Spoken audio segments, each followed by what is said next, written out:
Hello, fellow Star Wars fans. My name is Starrapter. Welcome back to another comic book review for the Star Wars galaxy. This week we're talking about a comic from Dark Horse and a comic from Marvel.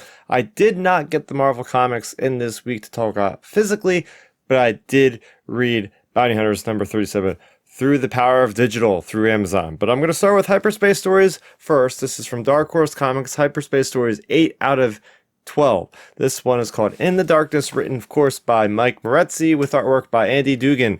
And this one focuses on Kylo Ren and General Hux. So we get a mission from Snoke to these guys saying he wants them to subjugate this planet right away. Enough messing around. He wants this planet under control of the First Order. So we get Kylo Ren and we get General Hux. We get to see their two different sides of dominating a population. So you have Kylo Ren, who is basically the sword. He's going in, he is threatening people, he is taking out civilians, doing whatever he can to sow fear into these people to just surrender. Then you have General Hux, who is taking more of the finesse with this whole thing, and he finds out there's these different creatures that are very dangerous, and he basically lets them free into the city and says, oh, I'll let my stormtroopers take care of them, and if that's the case, then you owe me and you're gonna basically serve the First Order. So he does it, and it's kind of like a jerky way of doing it, obviously, but it gets the job done. Throughout all this, we have the one moment that ties all these hyperspace stories together, and that is there is a teddy bear that's emanating the light side of the Force. Yes, Kylo Ren can feel it. He doesn't know it's from that same teddy bear. Remember, this teddy bear is crosses the hands of Leia, of Rey, of everybody so far showcasing these Clone Wars, Anakin, Obi-Wan. This teddy bear has touched a lot of hands of the biggest characters in Star Wars. So we get to see that whole reaction. So yeah, I just love that Hyperspace Stories can go all around different eras, deal with different characters, both heroes and villains. Seeing Snoke here, this is fantastic. I absolutely love the artwork here. Andy killed it, and just the two characters, they're playing off like brothers, right? Like between Hux and Kylo, they're always trying to one-up each other. One's got one way of doing things, the other has the other way. I just overall really like the story. So the next one is Bounty Hunters issue number 37. And in this one, of course, the big thing is the big tie-in to Dark Droids. Beilert Valance, he is losing his memory. After Inferno Squad wiped it, he is starting to slowly lose memories even of his lover. And well, we know that Boba Fett had an idea of where to go to maybe fix him.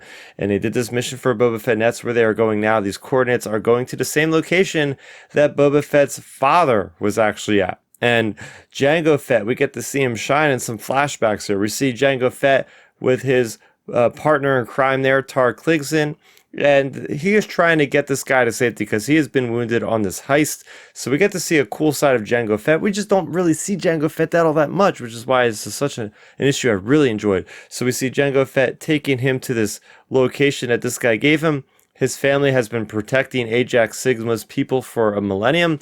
So I thought that was really interesting. This is our tie into Dark Droids. Ajax is that very religious, free-thinking droid that is, allowing other droids to start to free think and all that good stuff. Freedom, liberty, for droids. It's an interesting concept. So we see this whole thing juxtaposed between the current timeline of Beilert Valance being there and the previous timeline of Jango Fett being there at the previous time. So it was really neat. I like how we have Ethan Sachs that is able to juggle both storylines pretty depthly, if you ask me, because it's very easy to follow along. But yeah, I mean, this was great. We get to see Beilert Valance. He is actually coming into contact with Jango's old friend Tar Klingson, who has been basically turned into a cyborg for the most part.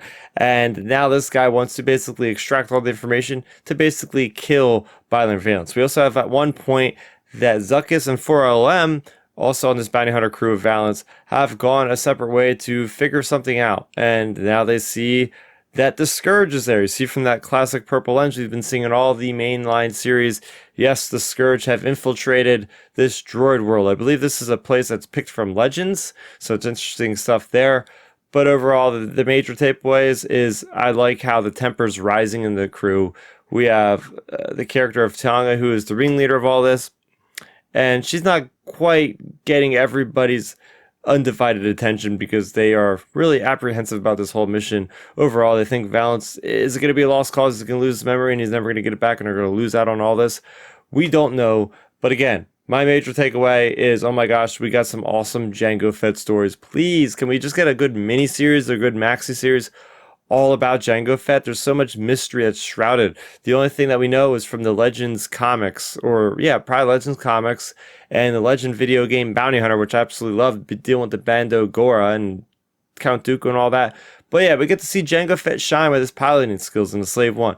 We get to see him shine in that combat between his flamethrower, between him pulling out these, I guess, Beskar coated knives or something. It looked awesome seeing him in melee combat.